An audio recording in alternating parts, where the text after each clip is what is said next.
Okay, hello everybody. Hey, Kim. Hi, Daniel. Welcome. Yeah, hi, Daniel.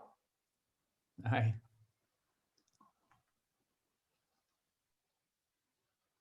And we got Seal there, yeah. Yeah, thanks everybody for joining. I might just go ahead and dive right in here, considering that we only really have 1 hour to meet. So welcome to Peatland Ecology and Botany with our local expert, Edward Berg. This is part of a series of workshops being offered by Homer Drawdown that cover naturalist subjects and are meant to provide our community with tools, knowledge, and skills that will enable a deeper engagement with the local landscape from peatlands and beyond. So Homer Drawdown is offering many enrichment opportunities. This project will provide freely to the public, including arts, advocacy, and education. And this is the second of a series of workshops that Ed Berg has offered, the third of which will be on June 2nd. So mark your calendars for the third installment. And if you missed the first one, that recording is now available to watch. And Ed's full slideshow as a PDF is also available for download on our website. And I will share that website information in the chat box momentarily. Without further ado, I would like to introduce our guest, Edward Berg. Ed is a retired ecologist with the Kenai National Wildlife Refuge and is clearly still very active and engaged in his passions of geology, ecology, climate change, and paleogeography. And during our first workshop, Ed covered some of the basic principles of peatland ecology, formation, chemistry, and succession here on the peninsula, and a bit about what's going on around the world as well. And if you want to learn more from Ed, he's offering 2 courses at the local college here this fall: Geology of Ketchimak Bay starting September 5th, and Global Climate Change starting October 10th. So during this presentation, if you have any questions for Ed, feel free to drop them in the chat box. Please keep your mic muted if you aren't speaking. And you can visit our website. As I mentioned, I'll plug that link into the chat box here shortly to learn more about peat, about the Homer Drawdown Peatland project, see the peat map that's been designed by our collaborators at the Ketchimak Bay Research Reserve, and check out our blog, which has a variety of submissions, and that's where you will find Ed's slideshow as well. One more announcement, I'd like to say that our next monthly Homer Drawdown meeting will be on May 20th, and you are welcome to join us. And our guest this month will be a representative from the Ketchimak Heritage Land Trust to discuss a collaboration on peatland stewardship. And I will stop I will like kind of pump the brakes on us here at 10 minutes to 7 so that we can have some time for question and answer. And without further ado, I will hand it over to you, Ed. Okay, well, thank you very much, Kim.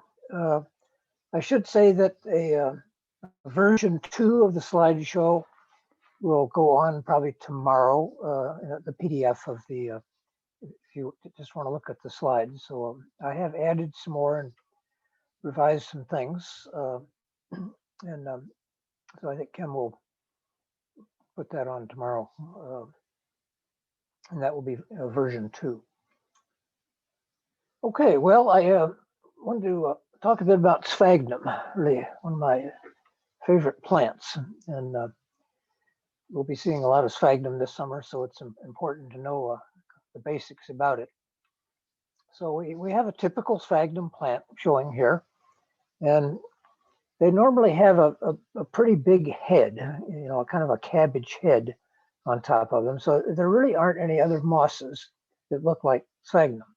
Now, there are lots of species of sphagnum, and they're kind of hard to tell apart, but you could always tell at arm's length that something is a sphagnum. Well, that head is called a capitulum. up here on top. And then you'll see that there's a stem here. And then there are two kinds of branches.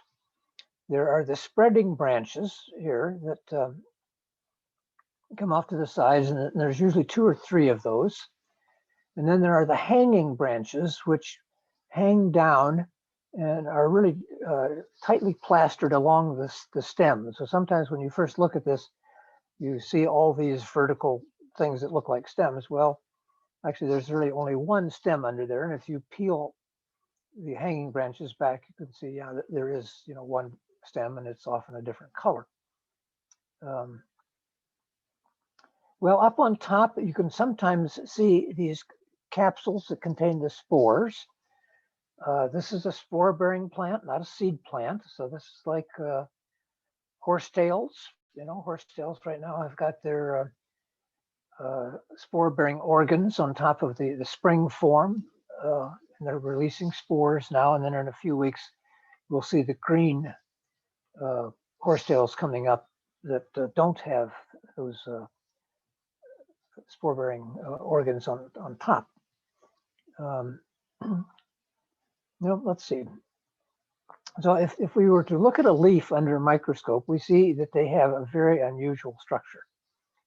Most of the leaf is hollow, and it's these empty cells here that store water. And then there are living cells here. The green cells are green because of the chlorophyll, and that's where photosynthesis is going on, and growth and so forth. And then there are these pores that you can see that are often quite distinctive, that are how the water gets in and out. Okay, so that's the basic plant, and we'll see lots of examples of that. So here are the leaves now, the microscopic view. So on most of these, we're looking, down on the top of the leaf, and we can see the hyaline storage cells, quite plainly, and then we can see the chlorophyll cell. And then in this view here, this is a cross section. So if we imagine a cross section of this leaf here, we see these great big empty cells here, and then there are these smaller ones where life is going on. These are the chlorophyll cells right here. And really, this is the only moss that has this kind of structure. Well, sphagnum is also unusual in that it has the capacity to acidify its environment. And this is a powerful chemical warfare, frankly. I mean, it basically makes the environment too acid for very many other plants to grow. Most plants will not grow. I mean, there are a few sedges and things like that that can grow in this low pH environment. But sphagnum is essentially able to eliminate the competition by bringing in these ions, cations here, calcium, potassium, magnesium, and so forth, and then it exports the hydrogen ion here. So the higher the concentration of hydrogen ions, the more acidic is the water. And again, I think, as far as I know, this is the only plant that really has that capacity. Well, here is a little profile. Now we're looking at, let's say, water down here, a little pool in a fen or a bog, and then we're looking at a hummock here. So the scale, 50 centimeters, we're looking at about 3 feet across here. But you can see the sphagnum species are very distinctly segregated along this. And we got, sphagnum cuspidatum down here that really likes to be in the water. And then up on top, this is an English example, but this would be sphagnum fuscum here on the Kenai, a close relative of this acutafolium, and it's on top of the hummock, and the pH is quite a bit lower. There, 3.5 is pretty acidic. Yeah, if you were putting your hands in this working, digging around all days, you'd find your skin was getting pretty dry and the oil was pretty well removed by that very acidic bog. Well, one of the remarkable things about sphagnum having all those empty cells is it can really store a lot of water or blood for that matter. So I decided to kind of look at the numbers of this. I mean, there's this story that a dry ounce of sphagnum can hold a pint of blood. Well, that's a lot. It turns out that sphagnum can hold 16 to 26 times its weight. So let's take the upper number, the extreme case here. Let's say we've got a species that can hold 26 times its weight of water. Okay, so we do the calculations on that, and we say 26 ounces of water, dry ounces of water, if you weighed this on the scale, would be a little bit less than 26, would be a little less than 25. So that dry ounce of sphagnum can hold almost 25 fluid ounces of blood or water, urine, or whatever we're trying to soak up. So this makes it a terrific bandaging capability. And these are classic examples. The Native Americans, and I would imagine the white settlers as well, definitely used sphagnum as diapers. And there's a website here describing a sphagnum diaper insert, and you could, all these things that are underlined in the program, you click on that link there and you can pull up the website and read about diaper inserts.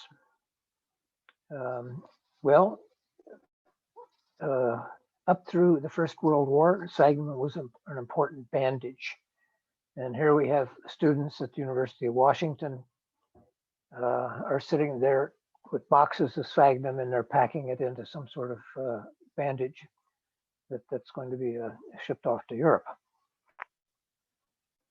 Certainly in earlier wars, sphagnum was an important dressing. Well, another application, there are sanitary napkins. These are historic photographs, Smithsonian website. I don't know whether such products are available today, but it's entirely possible they are. Okay, I want to introduce you to one very common kind of sphagnum. This is Sphagnum girgensonii, and it has a very distinctive appearance. You can see this sort of star-shaped pattern. So we're looking down on the outcrop here, and it's the number A. There's another one in here to this little guy right here. Sphagnum ursoii is fairly common here as well. It's often got a touch of red in it, but it certainly, is nowhere nearly as distinctive as this big girgensonii.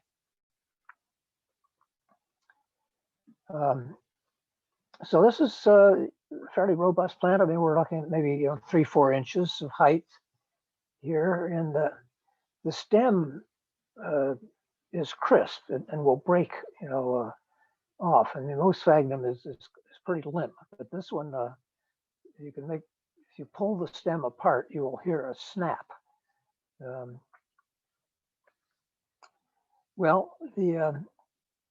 The branches are often sort of perpendicular to the stem, and that's unusual because typically they hang pretty straight down.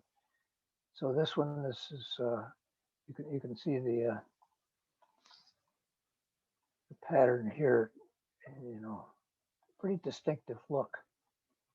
And then if you peel a stem leaf off here and look at it under a microscope, you can see that it typically is kind of fringed or notched here on top.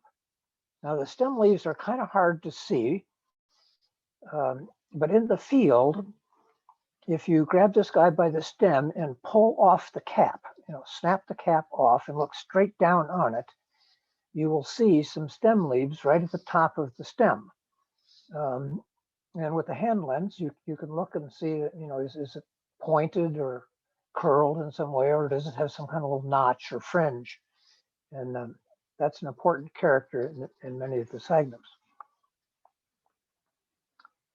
So yeah, here it's showing this sort of fringed look again. And the spreading branches are typically in twos, rather than threes. So it's a pair.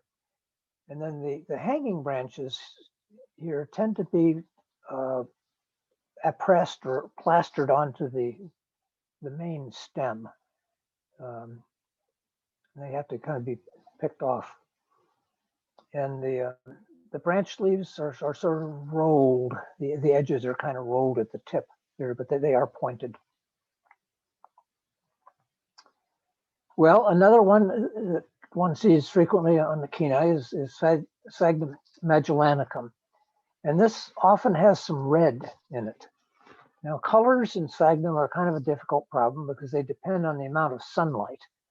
And something can be green in the shade, if it's like under a tree, but if it's in the bright sunlight for, its growing season, it's liable to develop some red. But magellanicum often has, got greens and reds, or even this sort of brown color here. And here are the branch leaves, and you can see they are hooded. This is an important character of this particular group of sphagnum, what we call a cuculate leaf tip, that it's rounded like a little hood. And even the stem leaves have that sort of rounded, hooded look to them too. Well, sometimes you'll see the spore-bearing capsule on top, but usually not. On most sphagnum, I'm always kind of excited when I see these capsules because most of the time they aren't there. It's only certain periods. But this is, that typical cross section of the leaf. You can see the hyaline cells. Notice that there's a pore, number 2 up here is shown. Pores are often, pretty distinctive, and here's number 2 down here. So the pore really is a pore. It's a little hole, where the water gets in and out. And this is a cross section of the spore-bearing capsule up here, and you can see the spores packed inside it. Well, the third one is this one called Sphagnum fuscum, and this is the one that you want to sit down on.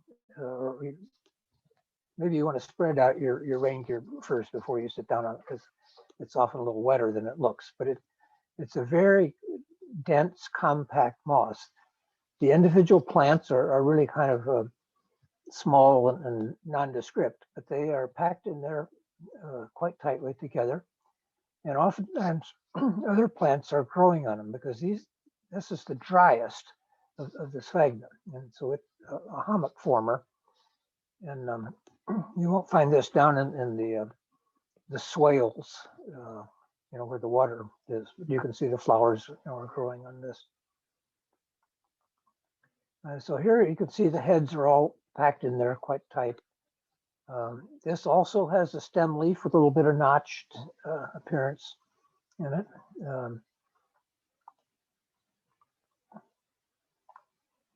And again, that very typical structure of the large storage cells, hyaline cells here, and then the chlorophyll cells going in between, and a few pores here and there. Okay, well, we need to talk about reproduction here, the birds and the bees. And I find a lot of people don't kind of know the basics about plants because it's kind of different from mammals and human beings. So I thought I would run through this a bit. So here we've got kind of the typical flower. And this flower has got both the female organs right here, the pistil and the ovary down here. And it has the male organs here, the stamens with the little anthers on top that open up and release the pollen. And what we're trying to do is get the pollen grain to go over and stick on the stigma here. And then that pollen grain sort of germinates and it releases 2 or 3 sperm cells, which travel down the stigma here, which can be several inches sometimes, and come down and fertilize the ovary. And then this is where the seed starts to develop. Well, okay, some plants have both or have separate male and female flowers, unlike the one I showed you that had both the male and female parts in one flower. So, here we've got male flowers and female flowers. And you can see that the stamens are here producing the pollen. And in this female flower, it's already been fertilized and the ovary is expanding. Now the seeds are growing and then this will produce the fruit. I mean, think of this like an apple. Okay, spruce are, that's a very familiar example of something that has separate male and female flowers. So right now, here are the male flowers on here, and they will be releasing pollen any day now. So soon we're going to see pollen all over the car and on puddles. Puddles will have a little yellow ring around the edge because of the heavy spruce pollen flow. Now alders likewise have separate male and female flowers, and they produce a lot of pollen here as well. So the female flowers become the cones, and these are baby cones here, and then here are the more mature cones. But these cones haven't opened yet and released their seeds. Okay, well let's think about a basic flowering plant, and this is a very typical plant here, and this has got well, let's start with the seeds. So it's got pods on it, might be a mustard or something like that. Produces seeds. The seeds, germinate like this, producing little seedlings. Seedlings are getting bigger and bigger. Young plant. Now it's starting to produce some flowers here. And the question is, how do we get the pollen from the anthers, over to the stigma? And many of our flowers are insect pollinated here, bees, flies, mosquitoes, and so forth. But a lot of things are wind pollinated, like the trees typically are wind pollinated in this part of the world. So they have to produce a lot more pollen if they're depending on the wind, to get it from one plant to the next. I mean, bees are pretty well targeted, they just focus on the flowers and you don't need to produce so much pollen if you've got the bee doing the job. Okay, now let's compare that life cycle that we just saw with the moss situation.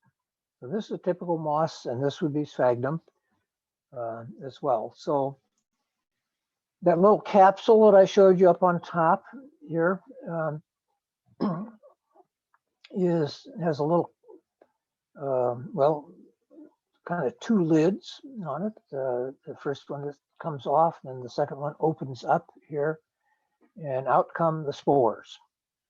And there could be a lot of spores, and they get blown all over the world. So mosses and spore-bearing plants in general tend to be very widely distributed.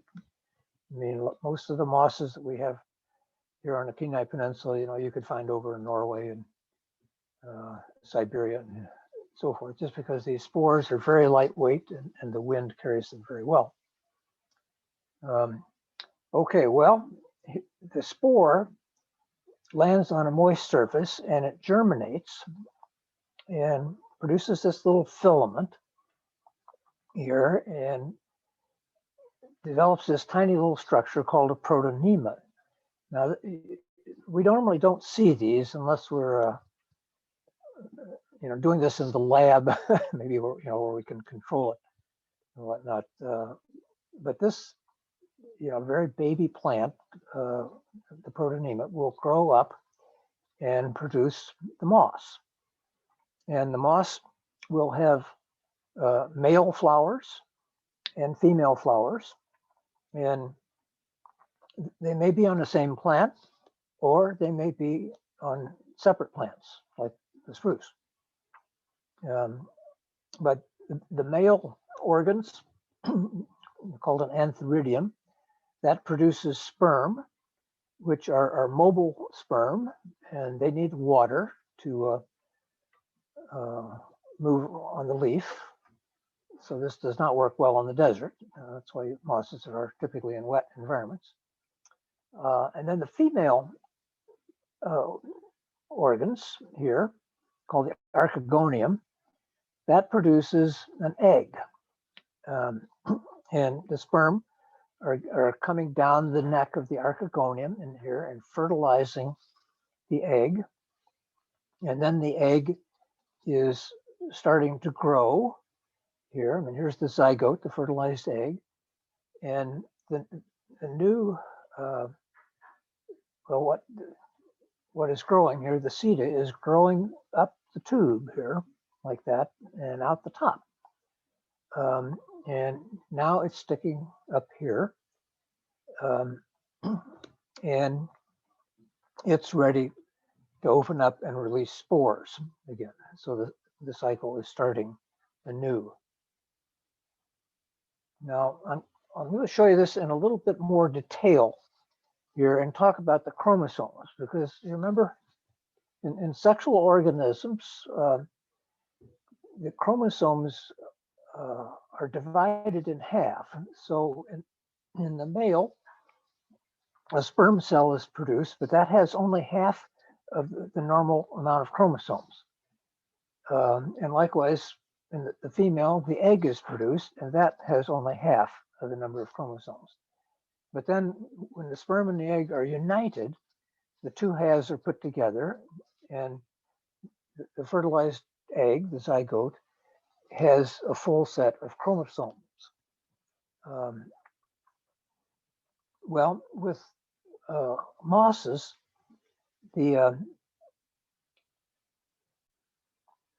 this is the place here in the capsule where the spores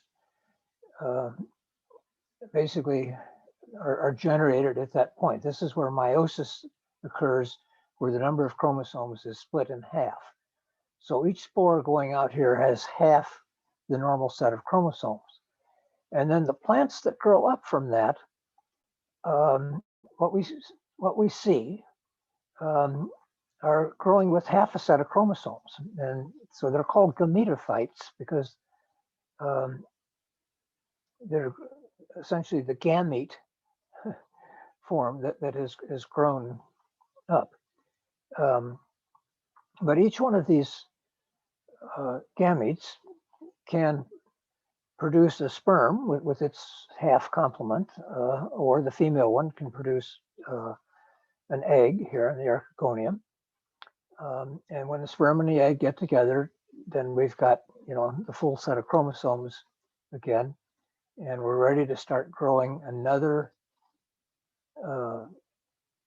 spore-bearing organ. So this is like ferns and and any spore-bearing plant. So here are some pictures.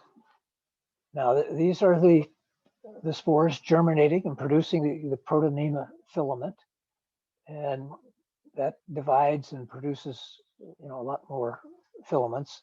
But here we're seeing the first little leaves, the first kind of complicated structure is forming.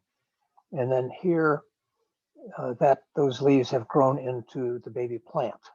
And so this is the very young plants that are growing up. But really, we never see this part unless we really knew kind of what to look for. I mean, normally we're just seeing the moss plants. Well, okay, some examples of common mosses that we'll see. Now here's Polytrichum communi. And this grows just about everywhere. I mean, it's not a wetland specialist or anything like that. And it has, you can see this hair cap here. The whole hair cap will pull off kind of like a wig here. And then you'll see there's the operculum. The cap has been pulled off this one, and that's the little cap that then has to come off to release the spores. But this is a very familiar one. It has this kind of spiky look to it, and then the capsules are typically bent at a right angle here, which gives it a pretty distinctive look. Well, this is another very common one, typically growing on the bases of tree trunks, and it's very curly. And you can see this even without a hand lens, how curly it is. And it's Trepanocladus uncinnatus, or it's been renamed now Sanionia uncinata. It's really quite common. And then in the wetlands, we have a cousin of this. This is another Trepanocladus now, but you can see this one looks a lot wetter. So this one is basically growing in standing water. And I have done a lot of work on peat cores, where I'm looking under the microscope trying to figure out, what kind of moss is that in the peat. And I'll often see this. I mean, I'm seeing a lot of sphagnum, of course, but I do see this on occasion. And oftentimes I just see the tip here.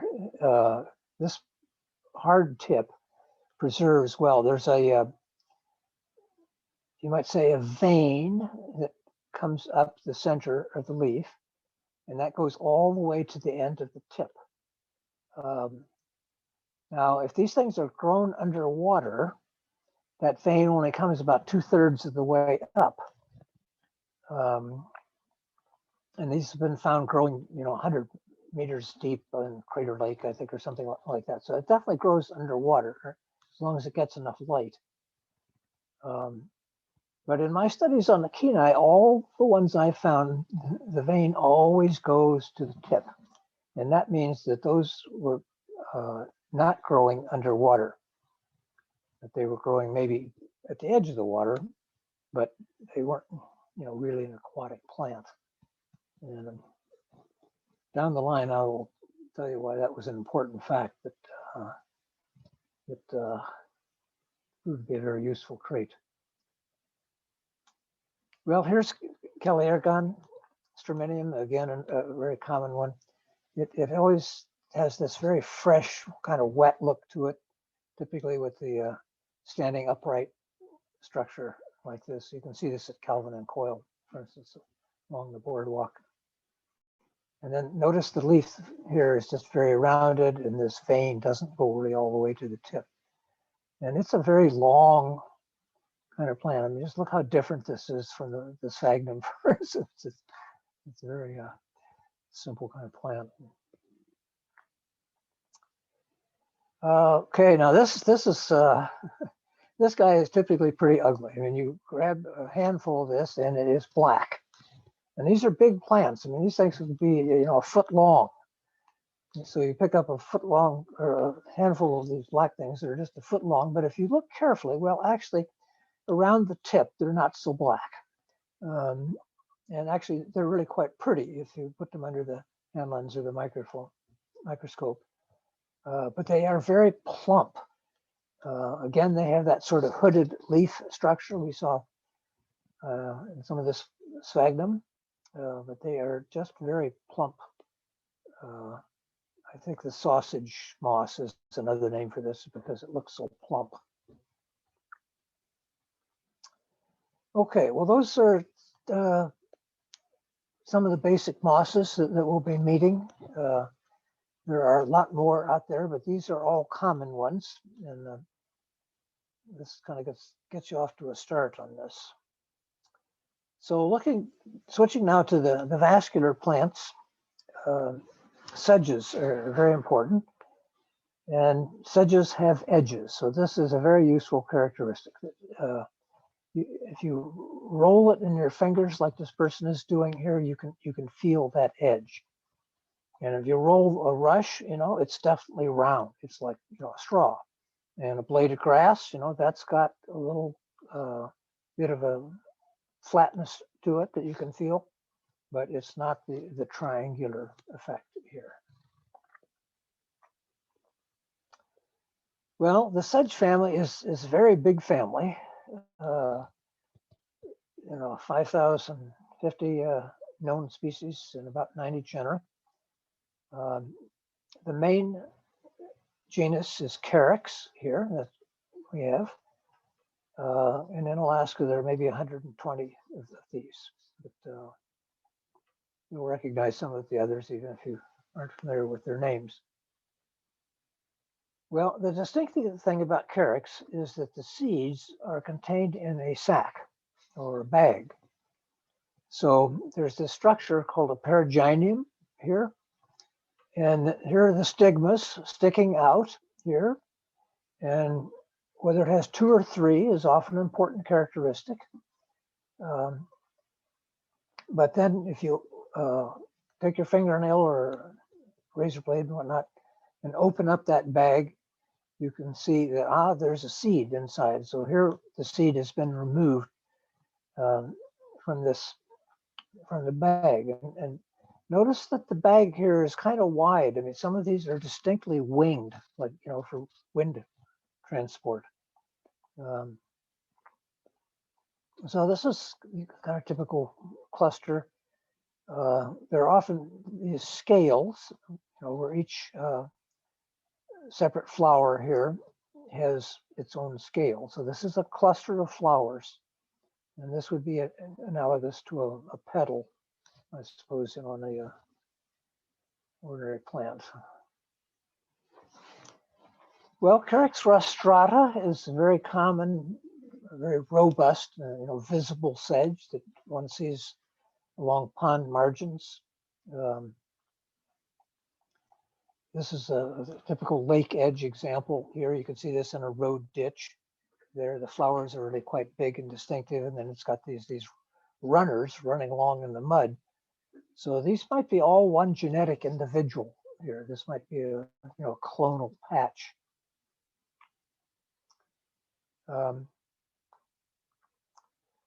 Well, I wanted to talk about parenchyma tissue, or the gas conducting tissue, and we'll get back to sedges in a minute. But this bulrush here has a terrific example of gas conducting tissue here. So this oxygen is coming down to the roots here, and methane is going back up.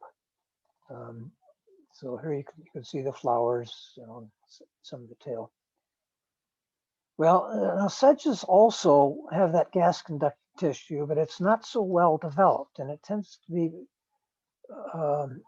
more a matter of cell walls breaking down. So if the plant is feeling it's not getting enough air, or enough oxygen, it will actually break down the cell walls and create these openings here. So now there can be gas exchange, through these dead cells. And this is important for the escape of methane. You can get a lot more methane coming out of a sedge meadow than out of a sphagnum fen, just because of these the plumbing, you might say. The sedges are well plumbed for methane release.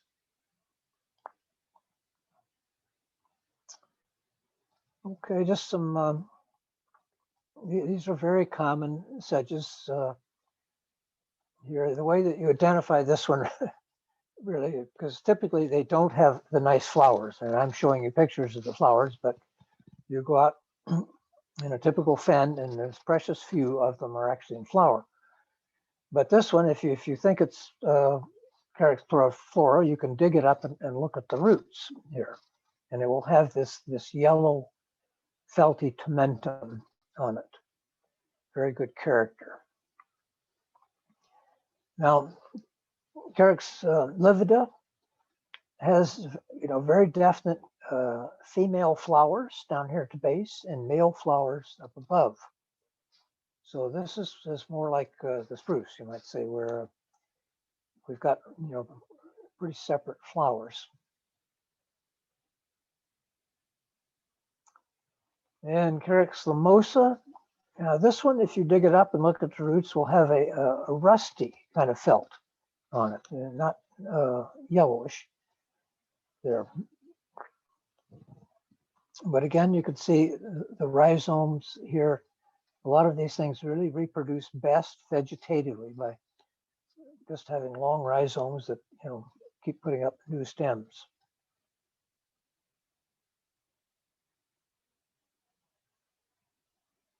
Yeah, that's this Carrick's canescence here. Pretty one. It's a pretty robust guy here. Well, this is one of my favorite ones, and you'll see this a lot. This grows in uplands quite readily, and it has, you know, really big flowers on it.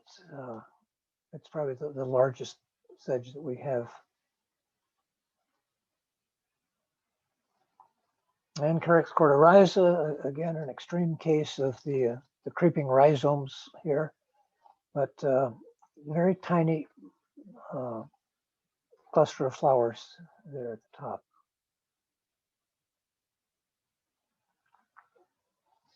Okay, now I'm going to show you several different plants that look kind of similar.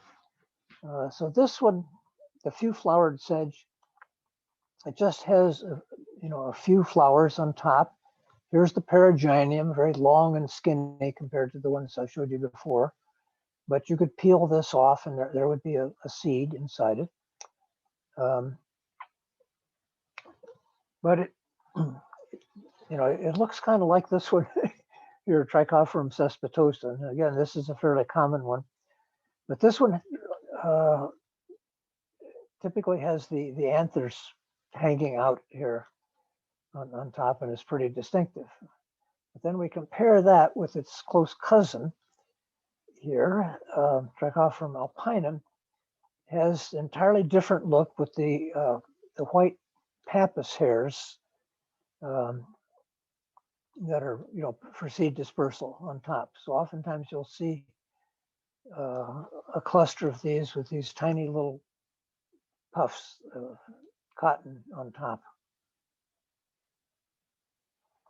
And then we have this one here, Rhynchospora. Again, is one of these ones with just a small cluster of flowers up near the tip.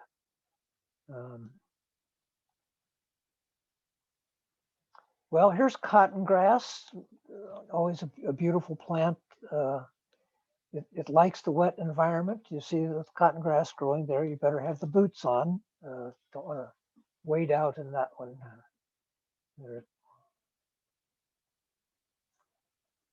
Now this is an odd one.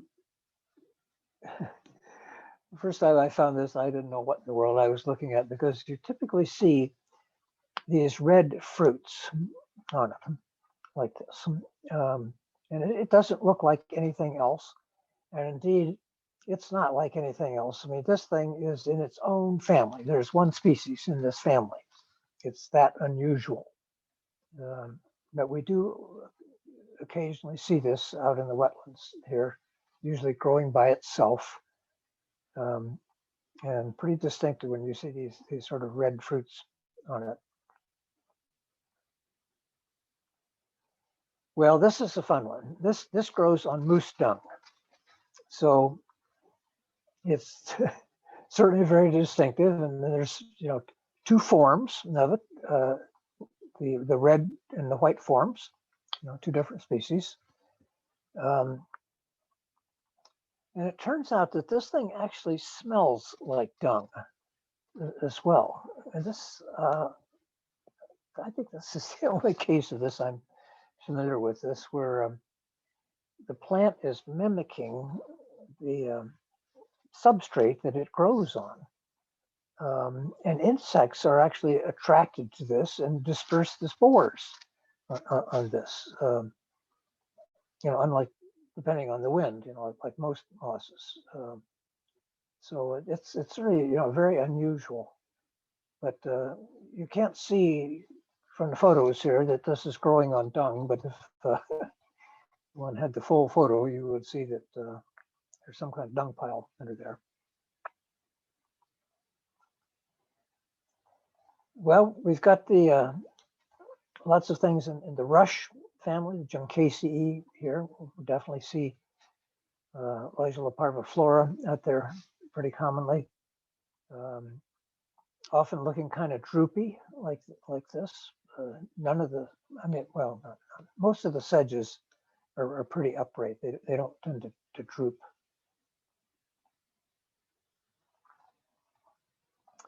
Well, and then here is another one of these unusual ones, buckbean. This is typically growing in quite shallow water. It has three leaves, hence the Menianthes trifoliata, quite distinctive here. But these flowers are just remarkable. I mean, the fringing on these, I mean, they're just gorgeous flowers.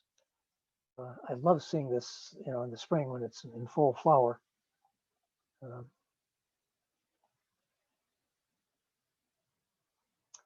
And then we have marsh five-finger here, with 5 leaflets, pretty distinctive look to that.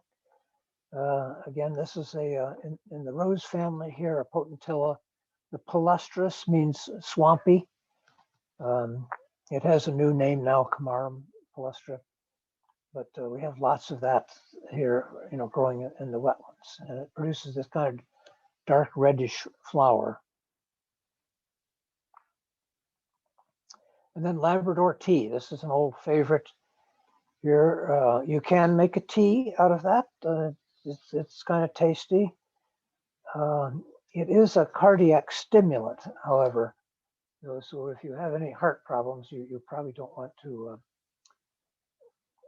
drink that tea, or maybe not any at all. But it produces these beautiful white flowers there, and then it has this very strong Labrador tea smell.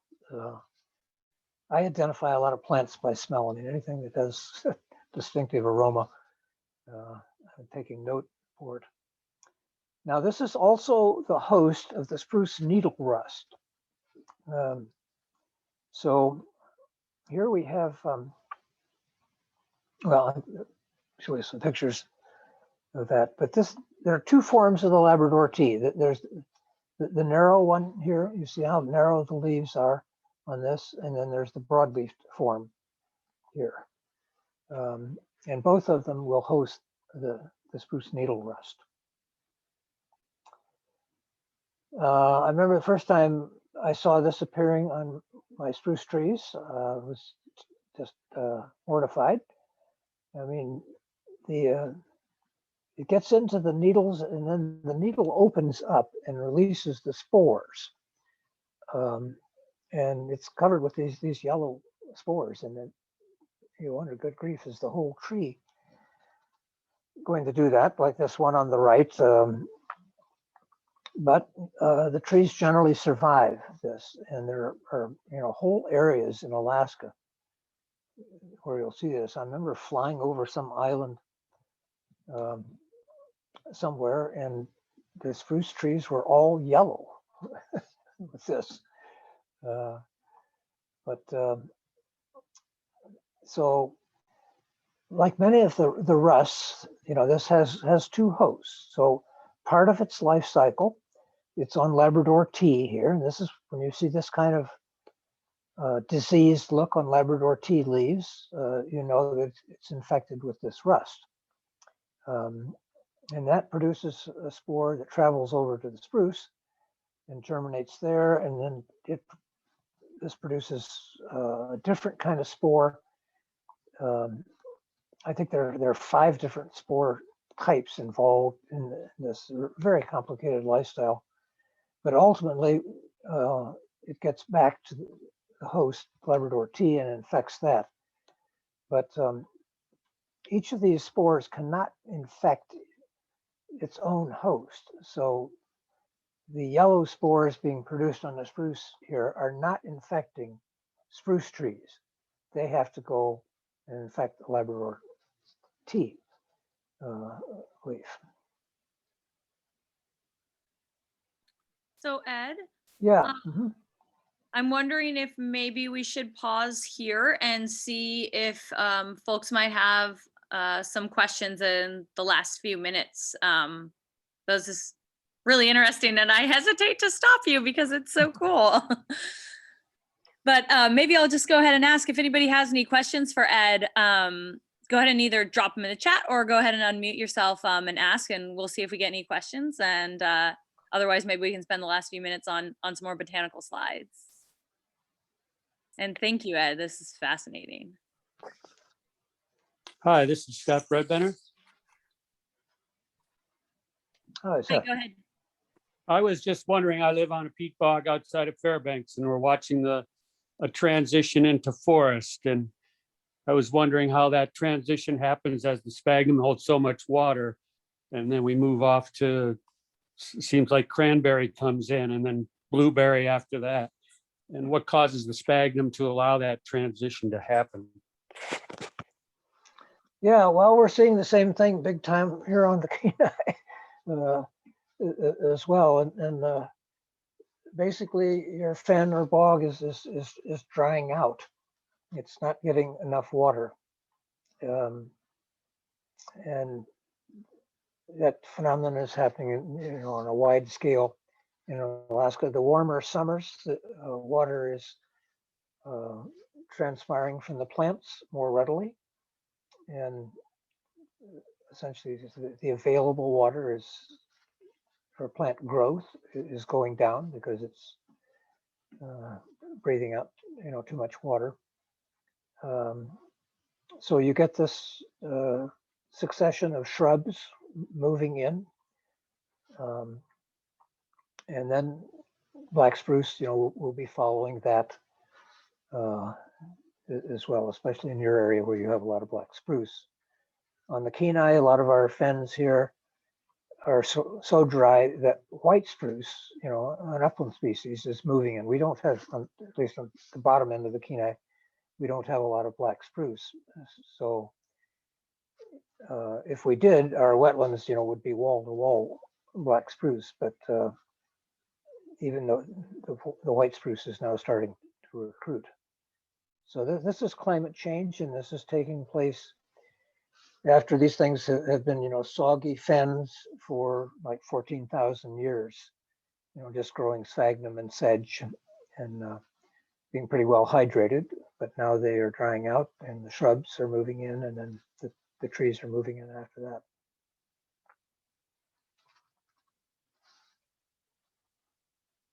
I've got a question in the chat here from Desiree. Does sphagnum moss contain cellulose or lignins? Well, it's definitely got cellulose in it. And does it have lignin?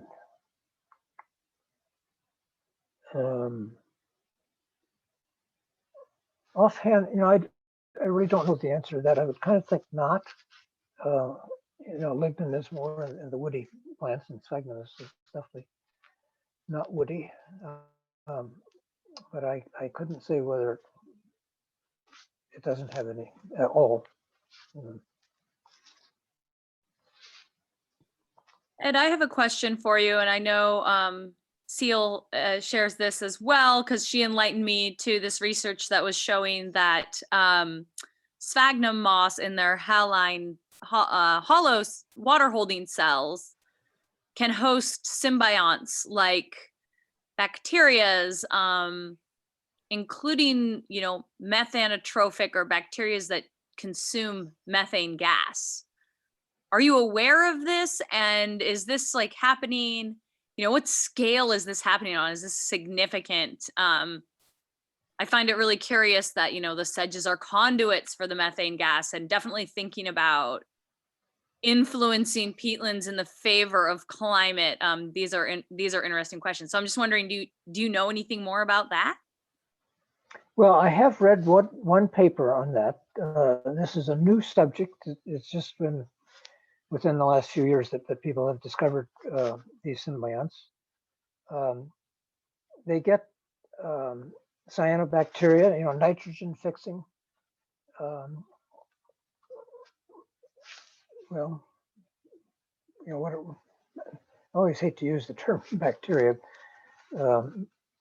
for them because they aren't, true bacteria. They're much more simple than that, but many of them have the capacity to fix nitrogen. And this is great because nitrogen is typically in very short supply.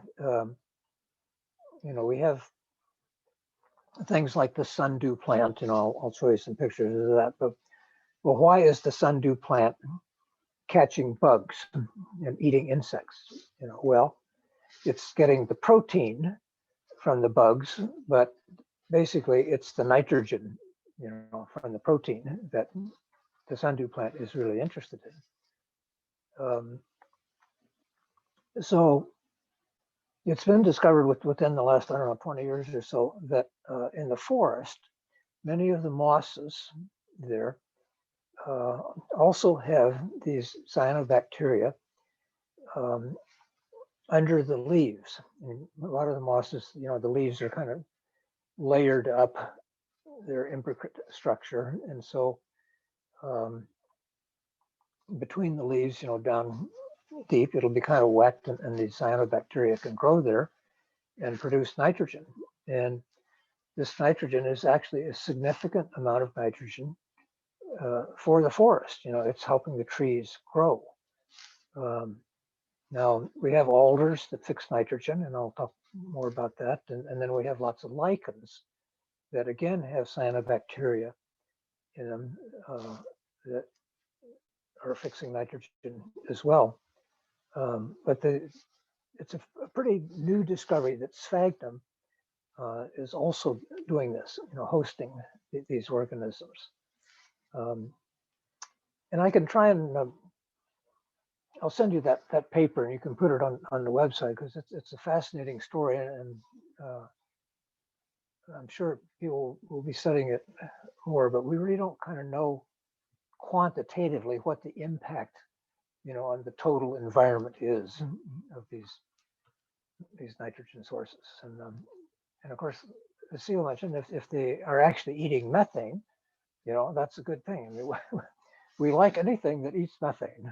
That's a really potent greenhouse gas, and there are definitely methanophore bacteria in the soil and in wetlands, and they are eating, some of the methane that is being generated by the decay of the plants. But the sedges, on the other hand, they can bypass that. They've got the plumbing reaching down into the mud there, and the methane can escape through their tubing and not be consumed by the methanophore bacteria.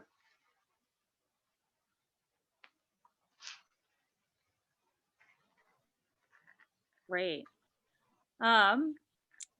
Follow-up question from Desiree in the chat. She says, where I grew up, there was a plant called ghost pipe that didn't contain chlorophyll and had a parasitic relationship with the roots of trees. Are there any plants like these in the wetlands here? Oh boy, in the wetlands.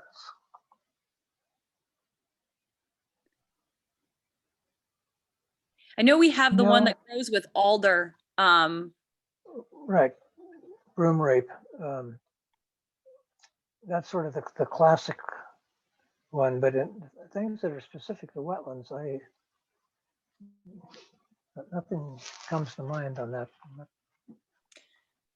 A lot of those ones that I'm aware of have associations with like fungal networks or tree root systems and are kind of like in, humus and forest soil. That seems to be mostly what but the carnivorous plants that's like one of those really interesting relationship, plants that have figured out these alternative ways to get their energy.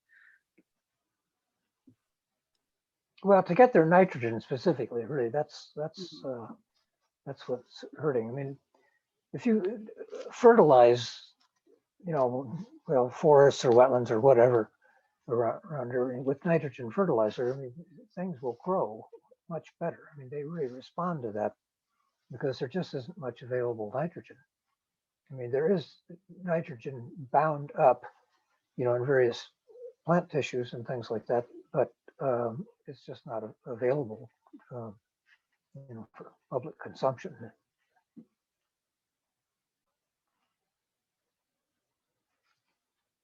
right, does anybody have any final questions for Ed before we leave here?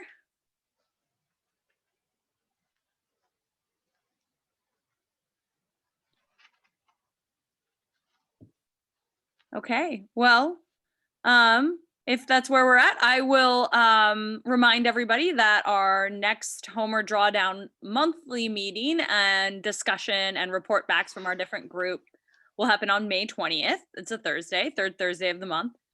And then Ed's next installment of this Peatland Ecology and Botany series will happen on June 2nd.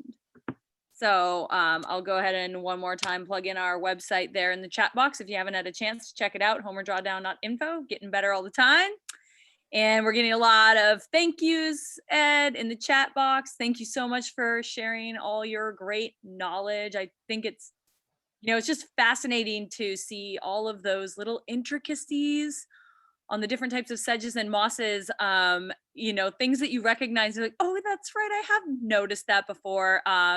It might be fun to pay more attention to those. And so we'll have a lot of chances for volunteers to get out in the peatlands this summer and do some surveying and familiarize yourself with these amazing botanical systems. So thank you so much, Ed, for taking the time to prime us. And yeah, okay, so Heather says, any kid-friendly events? Yes. We will have opportunities to have the kiddos out in the peatlands. So we'll have a monthly community survey this summer. And then there should also be some programs being offered through Center for Alaskan Coastal Studies at some point. So stay posted. Keep your eye on the website because anytime we update with new events and ideas, we'll be sharing that information there. So excellent. Okay. Thanks so much, Ed. And thanks everybody for joining on. I hope to see you next time.